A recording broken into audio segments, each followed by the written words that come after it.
Bonsoir chers téléspectateurs, nous revoici encore auprès de vous pour vous présenter cette émission plein feu de ce soir. Et comme vous l'imaginez, l'actualité est très forte, l'actualité vraiment prend le dessus, qui prend le dessus maintenant, comme vous pouvez vous en douter, c'est l'actualité entre la RDC et le Rwanda. Entre les deux pays, désormais, les torchons brûlent, comme on dit en journalisme. Et tout le monde a observé l'escalade verbale entre les deux chefs d'État. J'ai cité M. Félix Tshisekedi Tshilombo de la RDC et M. le nazi, désormais, comme ici à iCanal TV, nous avons levé l'option, le nazi Paul Kagame du Rwanda. Et nous disons que, en tout cas, les relations ne sont plus au beau fixe. Si les deux s'appelaient frères, en tout cas maintenant, ils sont loin de l'être parce que, telle que la situation se présente, il est difficile aujourd'hui de mettre les deux autour d'une table. Sinon, il y aura des étincelles en l'air. Ce plein feu de ce soir, comme je vous ai dit, c'est un plein feu quelque peu spécial parce que je suis seul sur ce plateau pour vous le présenter. D'abord, premier élément de ce plein feu, nous avons un Paul Kagame qui prend son courage pour accuser le chef de l'État congolais de profiter de la crise, de ce qu'il appelle crise actuelle, pour repousser l'élection présidentielle. Nous avons tous suivi ça dans les médias sociaux où M. Paul Kagame a profité d'une certaine audience chez lui pour libérer ce message. Et il n'a pas seulement dit cela, il est allé plus loin jusqu'à taxer le président Tshisekedi pratiquement d'un tricheur aux élections passées, disant que quelqu'un qui n'a pas pu gagner les élections passées, le voici encore qui essaye de tenter de trouver des échappatoires pour ne pas organiser les élections chez lui. Ça, c'est Paul Kagame. Quelqu'un qui était, il y a peu, l'ami de Félix Tshisekedi. Quand je dis ami, je le mets entre guillemets. Et le président congolais, M. Félix Tshisekedi, qui, pour la première fois, nous avons noté ça en tant qu'observateur averti, pour la première fois que le président Tshisekedi réagisse par rapport à l'un de ses homologues. Depuis que le président Tshisekedi est au pouvoir, nous ne l'avons jamais vu réagir faire du coup sur coup par rapport aux propos qu'aurait tenu un autre chef de l'État. C'est donc la première fois que le président congolais est donc monté au créneau et il a parlé. Il accuse donc Kagame en retour d'être un faiseur de guerre. Il dit M. Kagame devrait en avoir honte. Quelqu'un qui, lui Kagame qui se croit être le chef de guerre, il dit l'heure n'est plus à cela, a dit le président congolais. On ne peut pas se bomber le torse aujourd'hui pour avoir été ou pour avoir mené des guerres ou tué des Congolais. Et le président congolais n'a pas mâché le mot. Il a qualifié Kagame de diable. Et cette rhétorique a fait du bien aux Congolais. Vous ne pouvez pas imaginer comment comment cette vidéo a circulé sur la toile. Et c'est pourquoi vous avez vu sur notre titre, nous avons dit, le nazi Kagame pète le plomb. Les propos de Kagame, donc, dans le milieu congolais, ont été vus et compris comme le propos d'un fou, de quelqu'un qui n'a plus sa tête et qui devrait se libérer quelque part. Et ayant même manqué d'arguments, il va puiser sur quelque chose qui, on ne sait même pas d'où il tire cela, pour chercher, soi-disant, à diviser les Congolais, comme il sait que, bon, il y a une certaine audience, notamment peut-être de Fayoulou, qui aurait perdu ces élections, pour exploiter. Mais Kagame a carrément échoué, parce que, et les gens de Fayoulou, et les partisans de Tshisekedi, et ceux de Kabila, tous se sont mobilisés aujourd'hui derrière leur chef de l'État. Donc, un échec cuisant de propos de M. Kagame qui a cru monter au créneau pour diviser les Congolais. Le président rwandais a donc échoué, alors échoué lamentablement dans cette œuvre aussi machiavélique, je dirais diabolique, pour tenter de diviser les Congolais à un moment crucial. Ce moment étant donc crucial, le moment tant attendu par tous les Congolais, il n'y a pas un seul Congolais qui a voulu que ce moment puisse tarder. Tout le monde appelait le président Tshisekedi à agir, à l'action. Et depuis que le président Tshisekedi est passé donc à l'action, il n'y a pas un seul Congolais qui n'est pas dans la logique du président Tshisekedi. Le président Tshisekedi donc, il a gagné, alors gagné en popularité comme jamais il a été. Comme leader de l'opposition, il n'a jamais été aussi populaire. Même quand il a gagné des élections, il n'a pas été aussi populaire. Aujourd'hui, M. Tshisekedi, il est ce que nous on appelait ici à iCanal Télé, le pater patriae. C'est comme ça qu'on voit M. Félix Tshisekedi aujourd'hui en République démocratique du Congo. Je vais annoncer ça au monde, que le président, la popularité du président Tshisekedi Tshilombo n'a jamais été au zénith comme maintenant. L'homme est populaire dans toutes les couches de la société congolaise.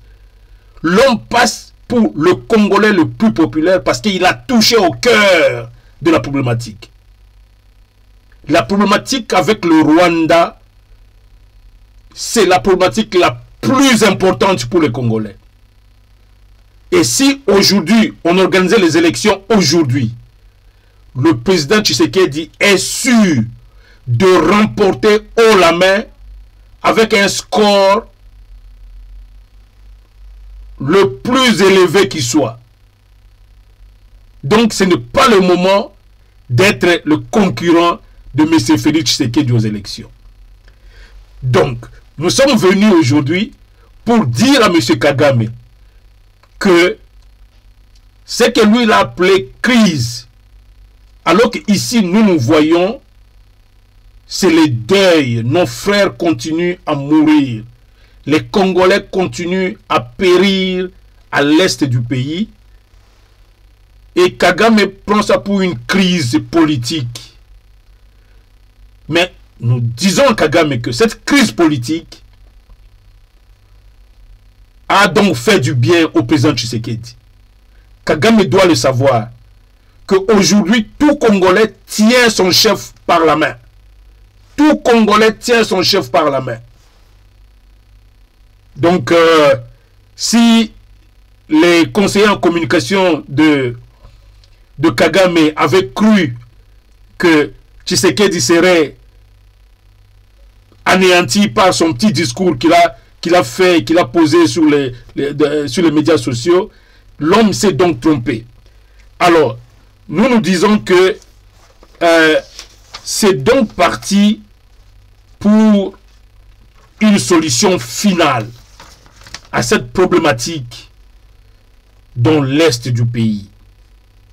Nous savons d'abord que cette crise que le Congo vit depuis 30 ans, c'est une crise voulue par un individu. un individu qui a voulu cette crise. Cet individu, c'est qui?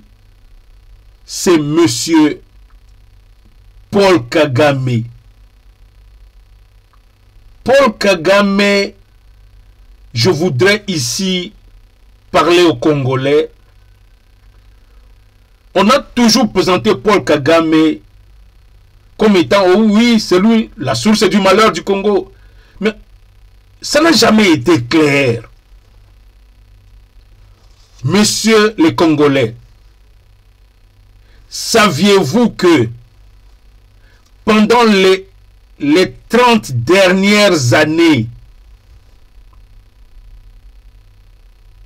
disons, prenons les 30 dernières années, depuis l'accession de l'AFDEL au pouvoir, jusque, disons, les 2 premières années de Fachi au pouvoir, je vous dis sans me tromper, c'est monsieur Paul Kagame qui était le patron, alors le numéro 1, le propriétaire, je pèse bien mes mots, le propriétaire de ce pays-là. Paul Kagame s'est permis, par ces jeux vilains, utilisant les Congolais pour accomplir ses objectifs en RDC. De la même façon, je pèse bien mes mots, de la même façon, Léopold II s'est approprié notre pays, le Congo. C'est de la même façon que Paul Kagame a réussi, par ces jeux vilains, à s'approprier notre pays. Et cela avec la bénédiction de certains de nos frères, comme d'habitude. Ici, ça n'a pas été un problème. Oh non, Kagame est la source. Nous voudrions crever l'abcès. E-Canal Télé est venu dans ce plein feu, crever l'abcès. Kagame a tenu notre pays comme Léopold II. La différence avec Léopold II s'affichait. C'était sa propriété. Léopold II s'affichait que c'est mon Congo. J'en fais ce que je veux, ouvertement, et tout le monde le savait. La différence avec Kagame, c'est que il était dans un jeu de cache-cache. Nous avons eu le premier qui a accédé, que Kagame a installé au pouvoir au Congo. C'était Laurent Désiré Kabila. C'est M. Kagame qui a installé Laurent Désiré Kabila au pouvoir au Congo. Le mouvement AFDEL, c'est un mouvement monté de toutes pièces par Paul Kagame, prenant le prétexte des Banyamulenge, soi-disant, ils étaient des mal-aimés au Congo, et ce sont les Banyamulenge qui ont commencé la guerre. C'était Paul Kagame qui, après avoir s'être assis au pouvoir au Rwanda, il dit, moi je dois conquérir ce pays pour gagner un peu plus de richesse. Et l'homme a commencé à conquérir le Congo. C'était Laurent Désiré Kabila. Il arrive au pouvoir. Vous avez vu, pour confirmer que tout était dicté du Rwanda, à partir du Rwanda. Vous avez vu M. Kabarebe être nommé chef d'état-major. Un Rwandais pur sang, connu.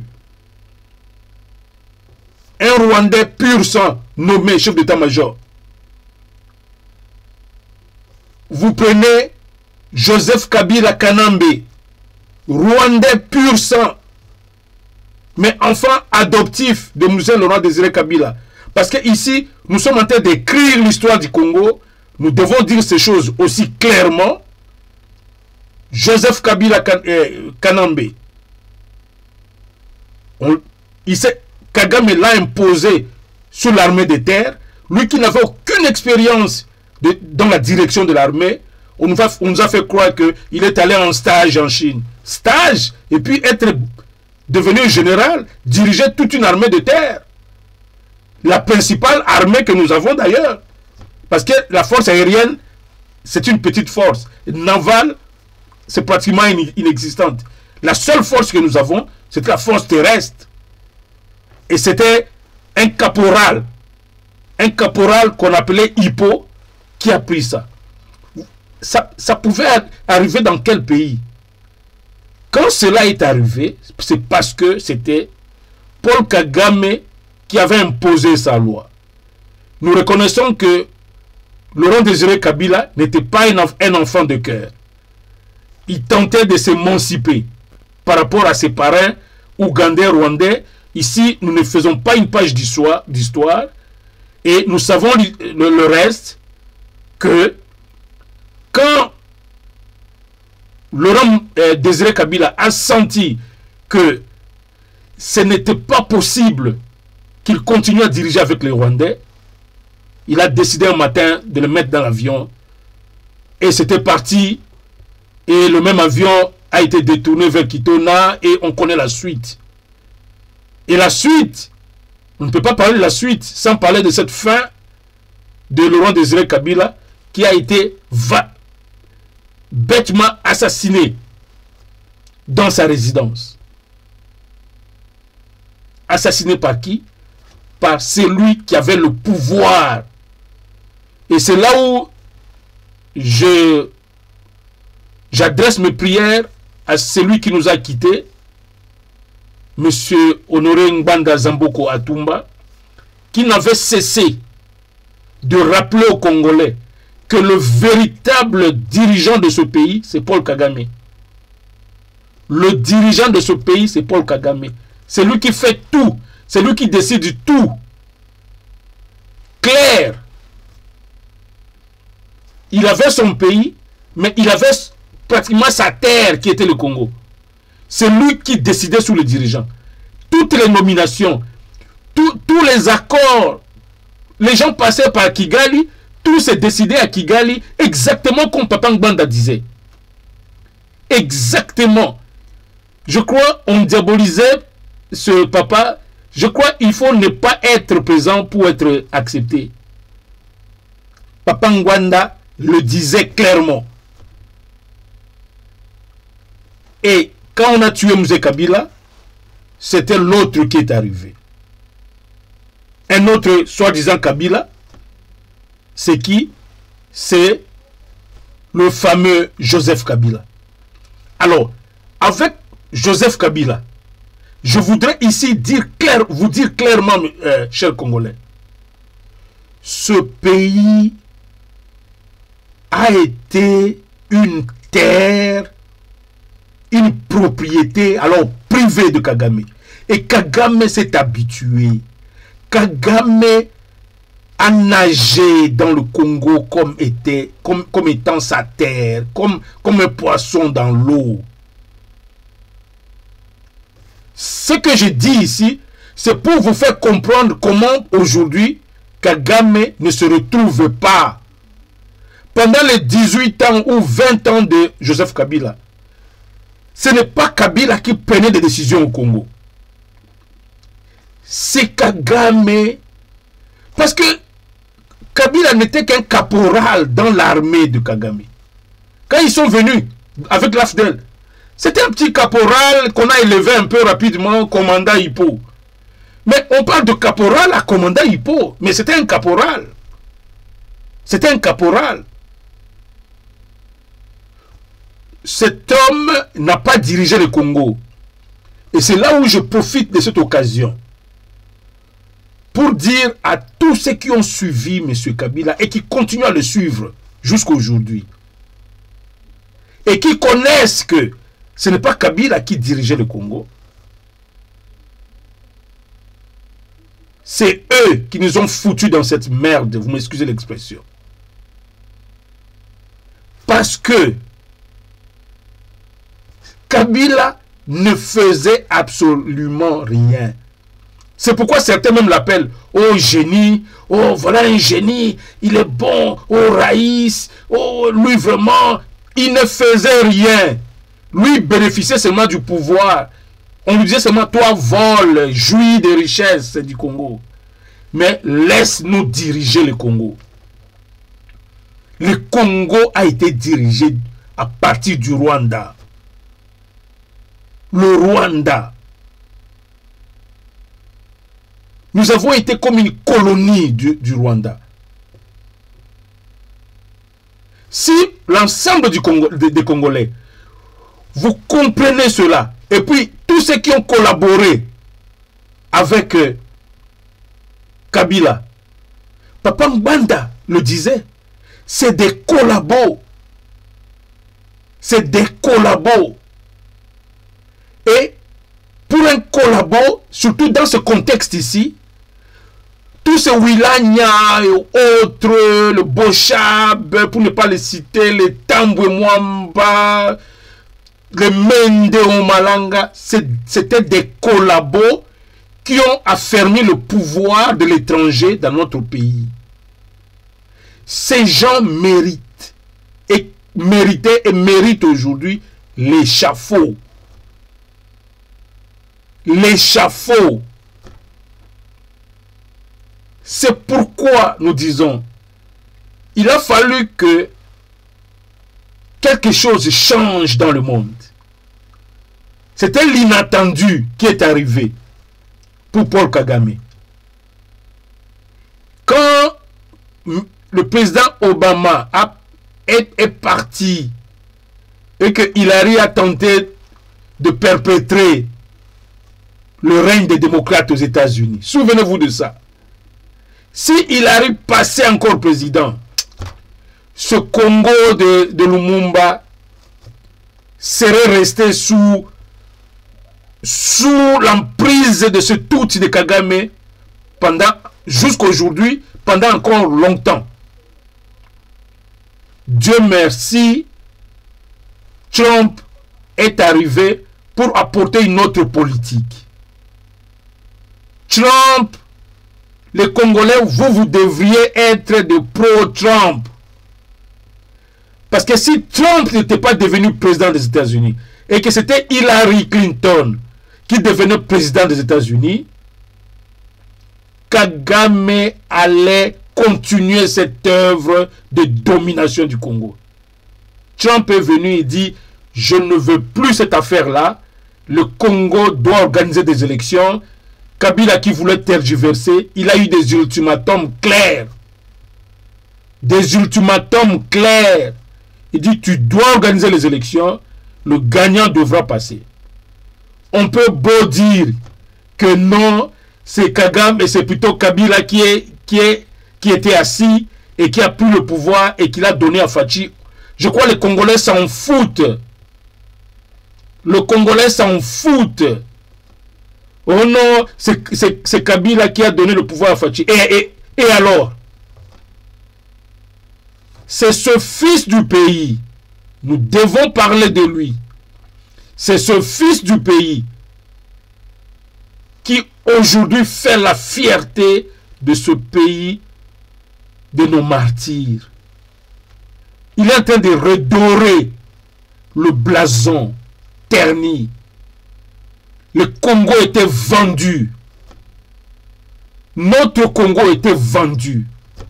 Chers compatriotes, je parle ici et je vous regarde dans les yeux, surtout vous, nos compatriotes de la diaspora. Vous de la diaspora.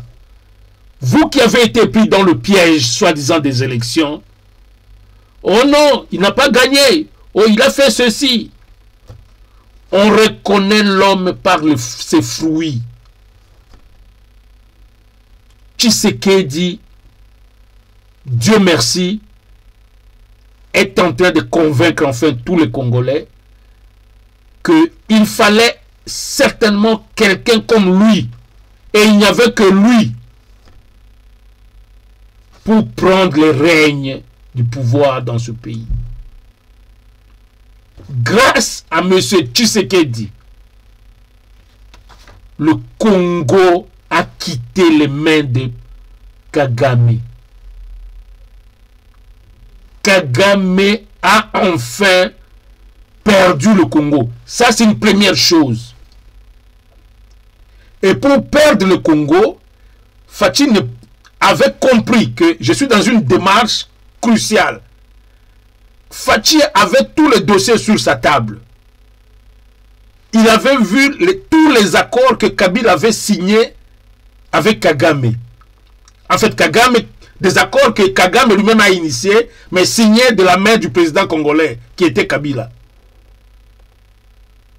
Des accords qu'aucun président, le professeur Kalele, vous vous souvenez de la vidéo qu'on a placée ici, on avait placé ça ici dans cette émission, dans cette chaîne ici.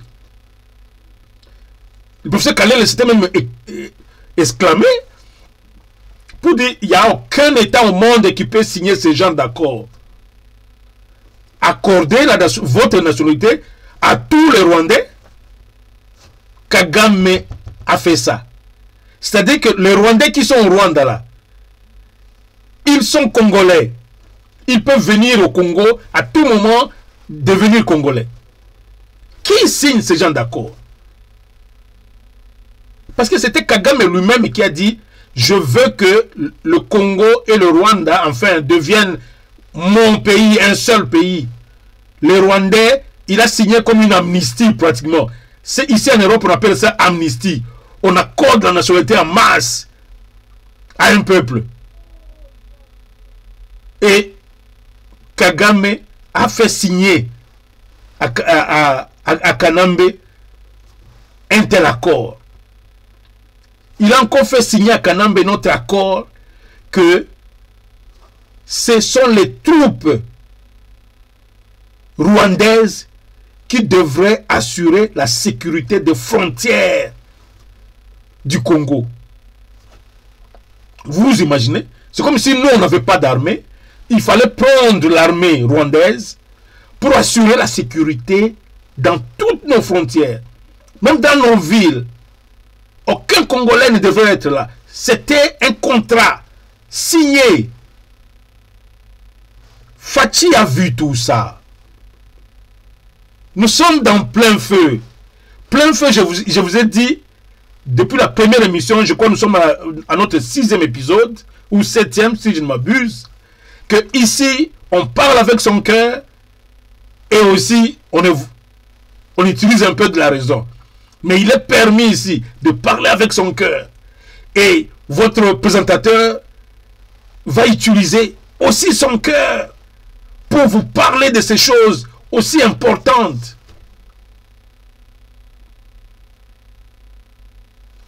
Kagame a signé des accords impossibles. Le Congo appartenait à Kagame. C'est pourquoi vous constatez, depuis que cette guerre de M23 est en train d'aller vers sa fin, Kabila, c'est comme une poule mouillée. Il s'est rendu compte que Makambu tout on a ça là, Fatiak Azo Metango, déjà le jour où le haut commandement avait décidé qu'on suspendait tous les accords signés entre le gouvernement congolais et rwandais, tous les accords suspendus. C'était ce jour-là que Fachi a récupéré le Congo. Parce que quand ces accords étaient en vigueur, les Rwandais avaient droit de circuler dans nos frontières. Les Rwandais avaient droit de venir comme ça, à tout moment, se déclarer Congolais.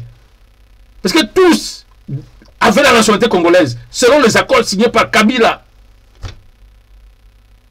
Il dit tous les Rwandais peuvent prendre la nationalité congolaise.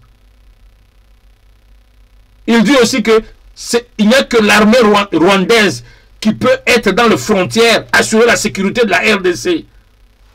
Seulement l'armée rwandaise. Pourquoi? Parce que le jour où vous osez vous révolter, cette armée va vous étouffer une fois pour toutes. Kagame avait mis tout en place. Tout en place. Cette affaire du M23 est venue tout simplement Parce que quand Kagame a remarqué que le président congolais commençait à lui retirer finalement tout, lui qui était habitué pendant plus de 20 ans, 25 ans pratiquement, lui qui était le propriétaire du Congo, comprenez là où se trouve Kagame. J'ai quelques vidéos de lui, comment lisez son apparence, vous verrez que c'est un homme qui est malade. Kagame est malade. On ne peut pas avoir eu une telle propriété. Tu peux perdre un lingot d'or. Tu peux, je dis bien lingot d'or. Un lingot de diamant. Tu peux perdre une voiture Jaguar. Mais Kagame n'a pas perdu un lingot d'or. Kagame a perdu une grosse fortune, une grosse influence. Toutes les firmes internationales, c'est pourquoi elles se sont habituées à passer par Kagame. Quand vous dites, oh non, la guerre de M23, ce sont les multinationales. Les multinationales. Ces multinationales, je vais vous expliquer. Ces multinationales,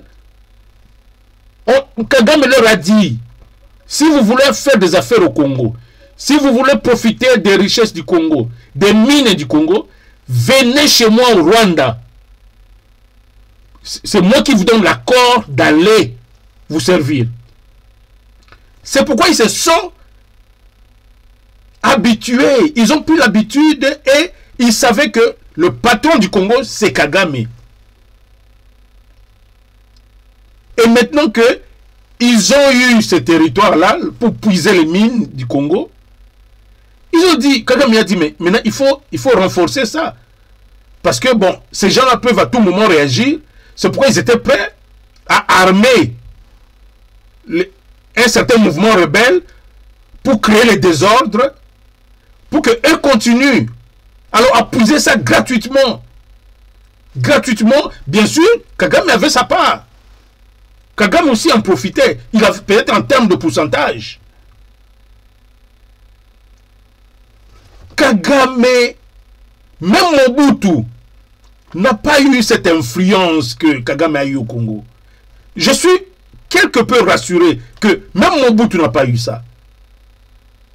C'est pourquoi nous constatons que la communauté internationale, au lieu de venir négocier directement avec le Congo, ils ont été habitués et on leur a dit que le Congo n'appartient pas aux Congolais. Le président congolais qui est là, il n'est qu'une étiquette. Passez, venez à Kigali, rencontrez-moi d'abord, et c'est moi qui vous donne la permission d'aller au Congo faire les affaires. Et personne ne peut vous déranger au Congo quand moi je vous ai permis, autorisé, donner l'autorisation de travailler là-bas au Congo. C'est comme ça, c'est ça le schéma. Alors nous voici avec la présence du président Tshisekedi. L'homme arrive au pouvoir, il voit cette bêtise, mais avec sa méthode, il accepte de se rétracter. Il dit, je viens d'arriver au pouvoir, je n'ai pas encore une armée, et j'ai en face de moi un petit malin de Kabila qui s'est tapé une majorité au Parlement, dans les 2 chambres, et puis j'ai à peine formé un gouvernement avec lui, ou même dans ce gouvernement, ou même lui, Kabila, a la majorité. C'est ça qui a pris du temps à Tshisekedi. De trouver des moyens, comment il va détruire cette majorité-là. Ça, ce n'est plus une histoire à raconter aux Congolais. Nous avons tous vu ça. Souvenons-nous de ces épisodes. Messieurs de la diaspora, ici, je vous regarde dans les yeux. Vous qui aviez toujours douté de M. Tshisekedi, nous ne disons pas qu'il est parfait. Ici, à iCanal Télé, il y a des topics, il y a des endroits, il y a des sujets où parfois nous nous attaquons au gouvernement. Mais dans cette affaire, nous voudrions, dans ce plein feu, vous faire remarquer que grâce à M. Félix Antoine Tshisekedi Tshilombo, nous avons réussi à faire taire Kabila. Kabila ne parle plus. Kabila n'a plus de marge de manœuvre. Tous ces gens ont été déboulonnés de postes stratégiques à cause d'un homme, Tshisekedi. Et en faisant ça sur le plan interne, Kagame s'est senti menacé. Dit, mais moi, je me disais que le fait que nous avons installé Kabila au Congo, c'est fini. Kabila va gérer les affaires au Congo pour nous et nous décidons ici. Mais l'actuel président réussit à neutraliser Kabila. C'est que nous sommes en train de perdre le Congo. C'est que c'est la présence de Tshisekedi qui a fait que le pays revienne au Congo.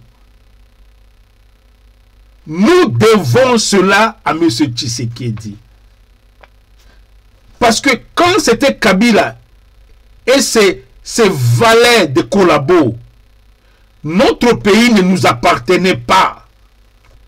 Ce pays était une propriété privée de Kagame.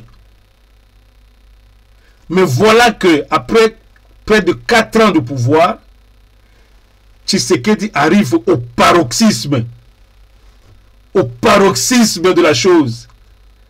Maintenant, lui et Kagame commencent à se changer de mots méchants. Lui qui disait, oh, mon frère Kagame, mon frère Kagame. Maintenant, je voudrais vous faire voir, chers Congolais.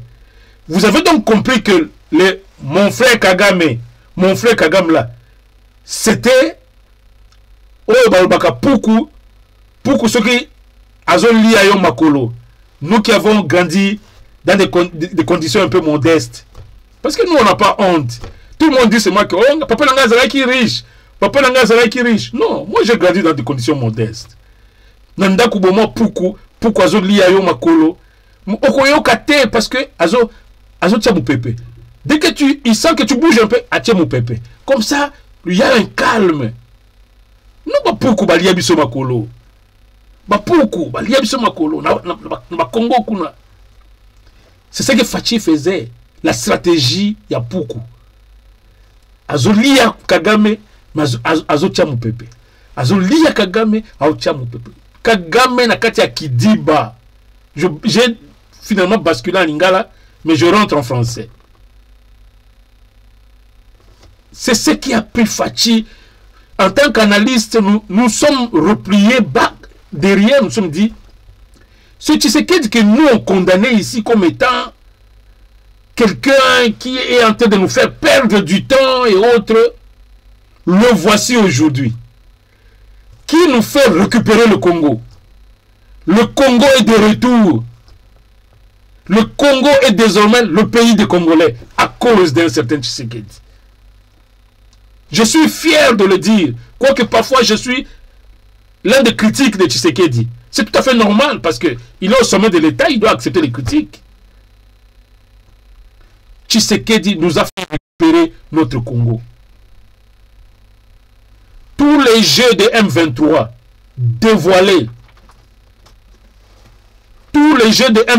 dévoilés, et c'est fini, le Congo est revenu comme une propriété des Congolais. Et écoutez maintenant, suivez maintenant comment Kagame est en train de pleurer. D'abord, dans un petit speech qu'il a donné à ces hommes-là, comme ce jour ici, quelqu'un qui avait tout le Congo en main, et il a perdu tout. Certainement que quand il a Kabila au téléphone, il dit, mais c'est à cause de toi. Comment tu pouvais perdre ça?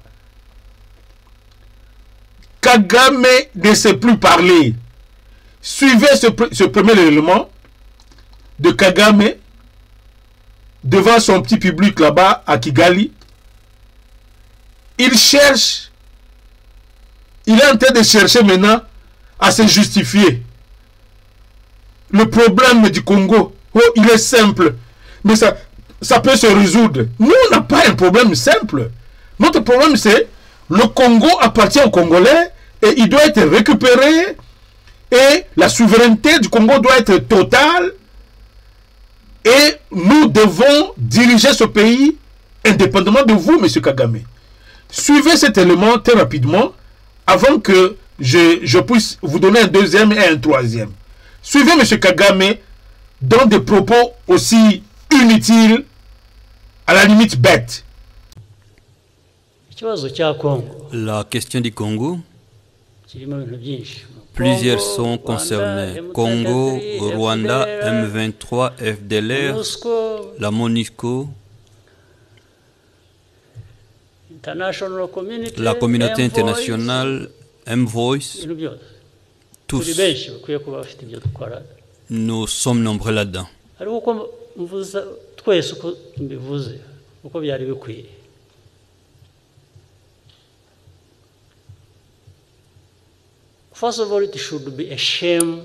Nous devrions avoir honte que nous soyons nombreux. Nous avons beaucoup de moyens. Nous disons vouloir résoudre un problème qui est simple à résoudre, mais il n'a jamais eu de solution depuis des décennies. Le problème du Congo, la RDC, qui était avant les Zaïre,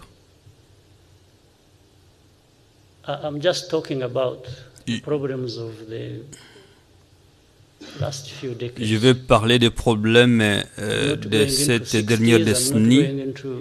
Je ne vais pas parler des années 60-50, non.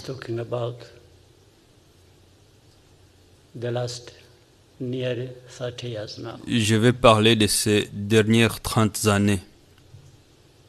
Vous vous posez des questions. Les gens devaient se poser des questions. Comment ces problèmes qui ont rapport avec le Rwanda, la RDC, à tous ces groupes dont je parle, toute la région, qui ont rapport avec les pays les plus puissants de ce monde, les organismes internationaux, droits de l'homme,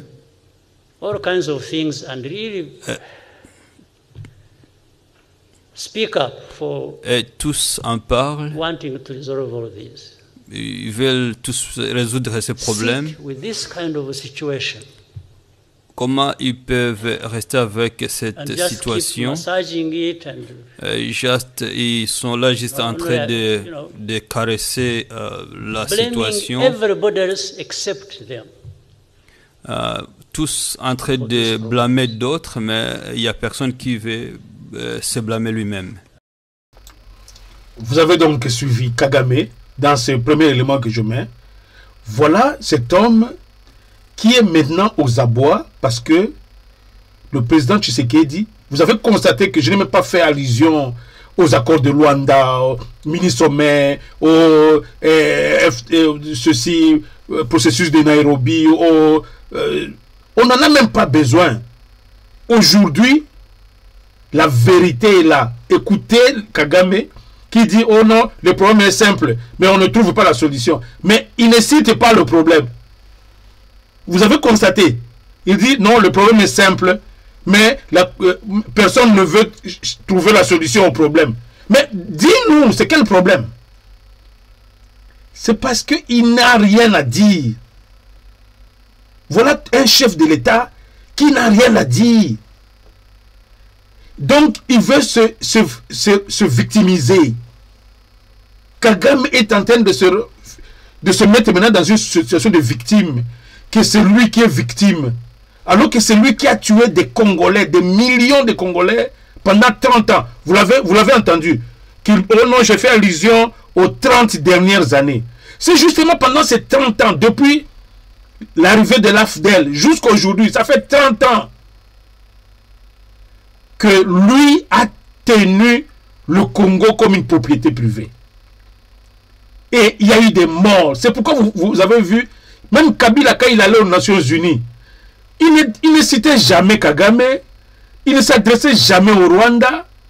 C'était normal. C'est-à-dire que tous ceux qui ont travaillé avec Kabila, ces ministres des Affaires étrangères, le ministre de la Coopération, tout ça, ils ont contribué. C'est des gens, à un moment donné, les Congolais doivent organiser un tribunal comme on a organisé sous Vichy en France. Juger tous les collabos. On devrait juger tous les collabos congolais pour avoir contribué à donner du pouvoir à ce Kagame. Regardez, suivez, vous avez suivi. Kagame a du mal même à dire, bon, voici le problème, résolvons-le. Il ne l'a pas dit. Et le second élément, je suis en train d'aller vite avant de terminer. Ici, je suis venu ce soir pour vous démontrer que la position qu'a occupée Kagame, c'était une position impossible. C'est pourquoi le président Fachi a pris du temps pour en arriver à l'étape où nous sommes aujourd'hui. Le président Fachi en a pris du temps parce que c'était quelque chose d'impossible pratiquement. Mais petit à petit, le président Tshisekedi a tout déboulonné. Il a tout déboulonné. Nous voici en face de M23. Nous allons clôturer par là. Le deuxième élément, écoutez Kagame qui dit que aujourd'hui, le Congo, il dit que nous, la RDC, nous sommes devenus le chouchou. Nous sommes les chouchous du monde aujourd'hui. Ça, c'est Kagame. Il dit le Congo, parce que nous avons beaucoup de richesses, nous donnons beaucoup aux membres de la communauté internationale. C'est pourquoi tous nous donnent raison. Lui, comme il dirige un pays pauvre, lui, écoutez un peu cette rhétorique. Kagame dit ça. Suivez ça, s'il vous plaît. And that's why, et c'est pour cela,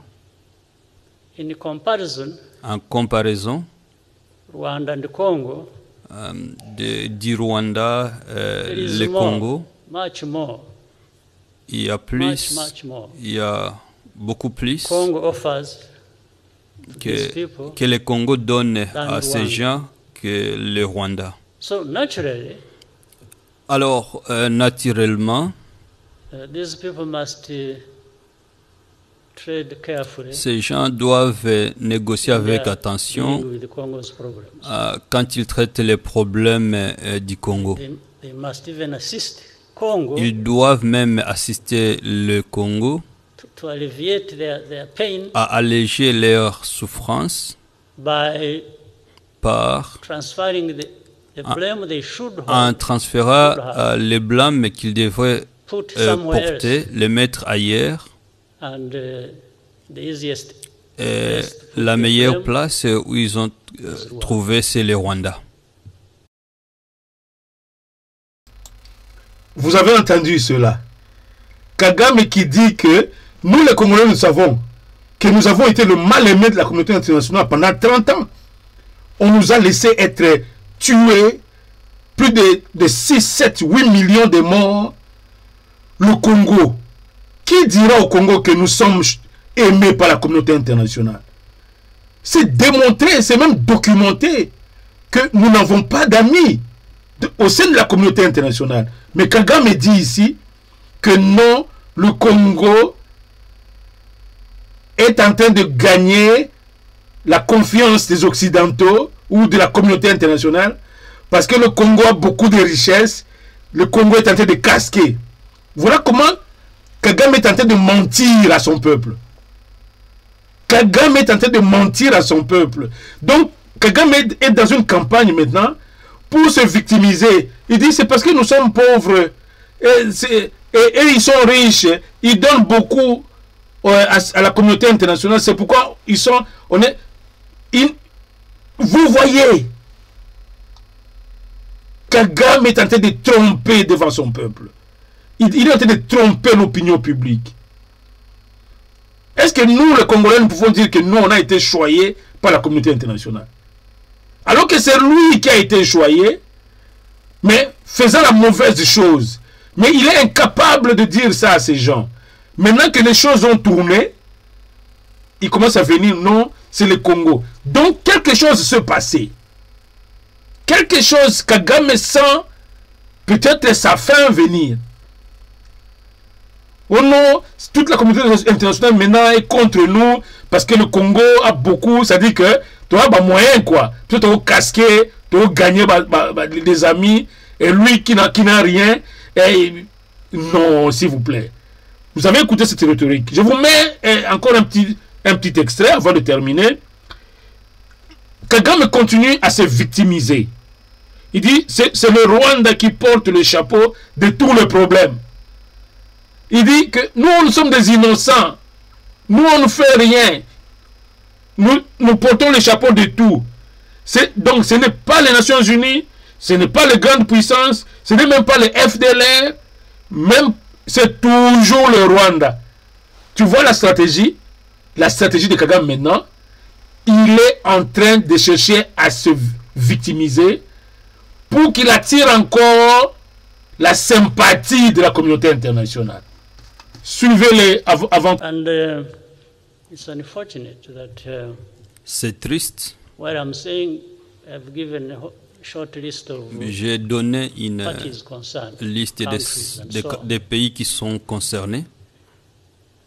But it has become so convenient C'est devenu pratique depuis longtemps that all problems que tous les are problèmes put on the shoulders de la RDC soient mis sur les épaules du Rwanda. on the shoulders of Rwanda. Rwanda is always the culprit. C'est le Rwanda maintenant qui porte tous les problèmes de la RDC. It's not FDLR. Ce n'est pas l'FDLR, It's not the government ce n'est pas le gouvernement of Congo du Congo that should be responsible for its qui devrait problems être and people. responsable de ces It's problèmes. not Ce the n'est pas UN. les Nations Unies, It's not the powerful countries, ce n'est pas les pays les plus puissants, mainly America, UK, les États-Unis, l'Amérique, la France, etc. l'Angleterre. No, it's Rwanda. C'est juste le Rwanda qui est blâmé. It's Rwanda all the time. Voilà. Vous voyez cet homme. Nous avons dit Kagame a pété le plomb. Kagame a pété le plomb. Écoutez une telle rhétorique. Il dit que c'est tout, c'est maintenant eux. Ce gars n'a plus rien à dire. Et puis, c'est là où nous allons terminer cette émission en interpellant l'ensemble des Congolais qui peuvent aujourd'hui voir que, oh non, la guerre est gagnée, hein, c'est fini, le pays est pacifié. Faites attention, Kagame a commencé une nouvelle campagne. Kagame a commencé, souvenez-vous, quand il a pris le pouvoir, la campagne qu'il a faite pour charmer la communauté internationale, c'était le génocide rwandais. Souvenez-vous. Et il a exporté ce message, il a utilisé le lobby Tutsi dans toutes les institutions pour charmer la communauté internationale autour de cette cause. Souvenez-vous. Et Kagame a vu sa cause acceptée et la compassion, et on lui a versé de l'argent, on lui a donné de l'argent. Maintenant, la stratégie que Kagame prend maintenant, c'est tout ce qui est arrivé au Congo avec nous, le Rwanda, les FDLR, et plutôt le M23. Il n'est pas responsable. Maintenant, il a pris notre stratégie de se victimiser, que le Rwanda, parce que le Rwanda c'est un pays pauvre, tout le monde est contre nous, même les Nations Unies, même les États-Unis, tous les pays sont contre nous, nous sommes victimisés. Tout simplement parce que il veut encore gagner la pitié de ces gens. Nous devons être prudents. Il est maintenant temps que nous puissions pousser sur l'accélérateur pour que Kagame et ses collaborateurs soit jugé devant un tribunal pour les crimes commis au Congo. Kagame et ses hommes doivent être jugés devant un tribunal international. Maintenant qu'il sait qu'il a commis beaucoup de dégâts, il commence à jouer à la victime. À la victime. Et c'est là où je veux interpeller, pour finir alors, une certaine opinion des Congolais qui crie déjà à la victoire. Oh non, on a gagné, tout ça, Kagame est fini. Kagame n'est pas encore fini. Kagame sera fini le jour où il sera devant un juge international. Continuons la pression, chers compatriotes. Continuons la pression. Continuons à exposer Kagame dans tout ce qu'il a fait au Congo. Continuons à l'exposer et nous demandons au chef de l'État. Nous savons que notre ministre de la Justice est allé à la haie pour le dernier épisode malheureux. Encore des morts congolais qui sont tombés encore au Nord Kivu. Nous voulons qu'on accélère le vœu des Congolais de voir un tribunal international sur le Congo être convoqué. Nous interpellons encore le prix Nobel de la paix, le docteur Mukwege, de recommencer sa campagne auprès de ses partenaires occidentaux.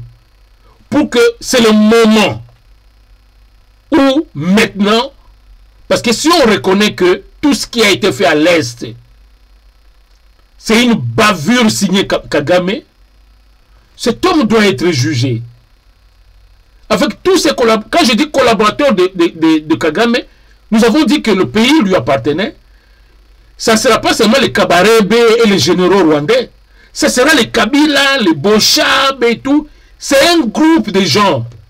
Nous nous acheminons vers un grand procès de Nombi, de Kalev.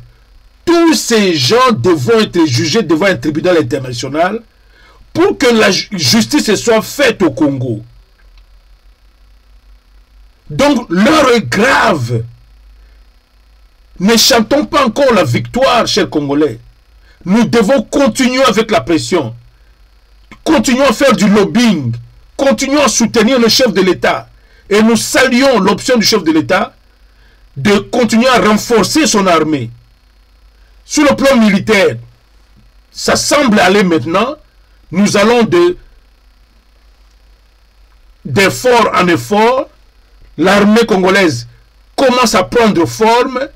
Et pendant que l'armée congolaise prend forme, je suis convaincu que sur le plan diplomatique, notre ministère des Affaires étrangères doit continuer à percer et le président Fachi doit encore doubler d'efforts, que une fois cette affaire de M23 sera résolue, encore que il y a une sorte d'épée de Damoclès qui semble être sur la tête de Fachi, avec la présence prochaine de M. Macron, qui viendra avec un message soi-disant de négociation.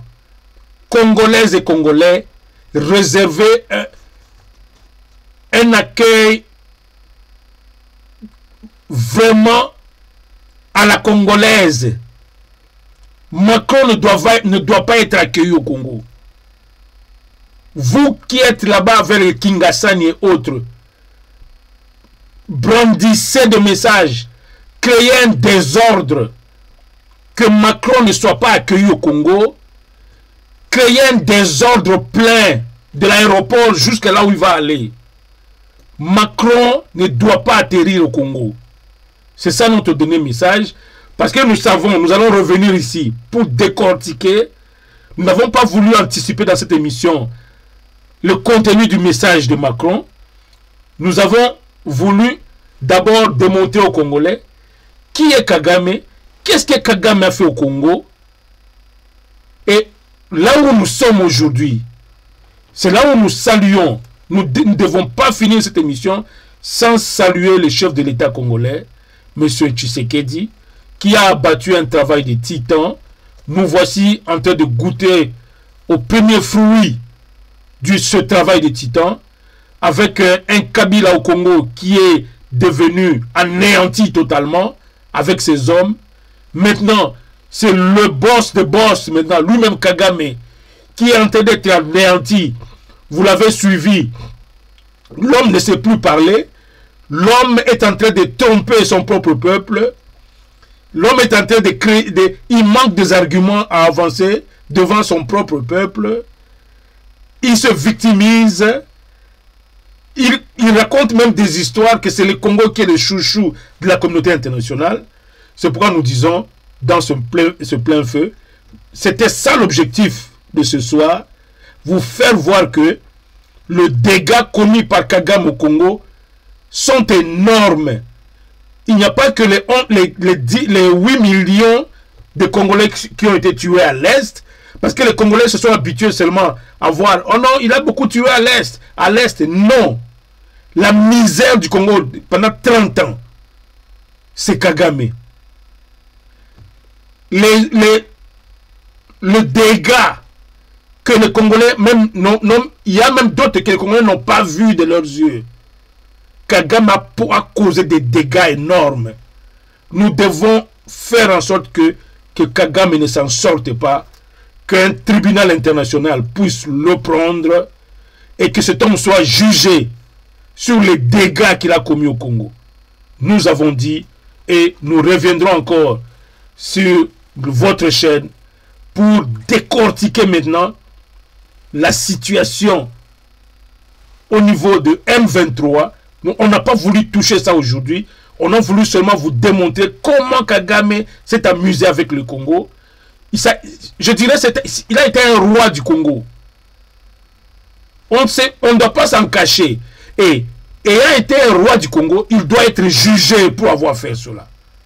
C'est cela l'objectif de cette émission. Kagame doit être jugé. Comment lui pouvait s'approprier un pays d'autrui? C'est cela l'objectif de cette émission.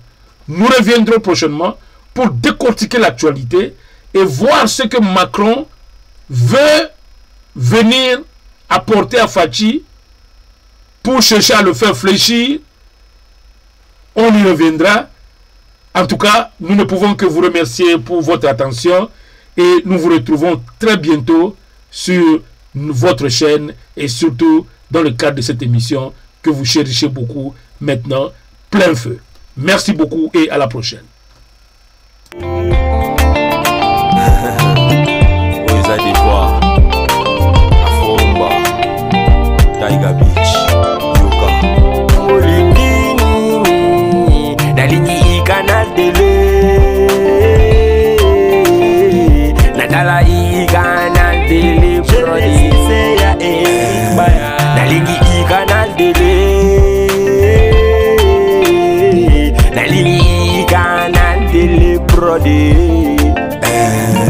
Nalingi I canal télé, Natala I canal télé.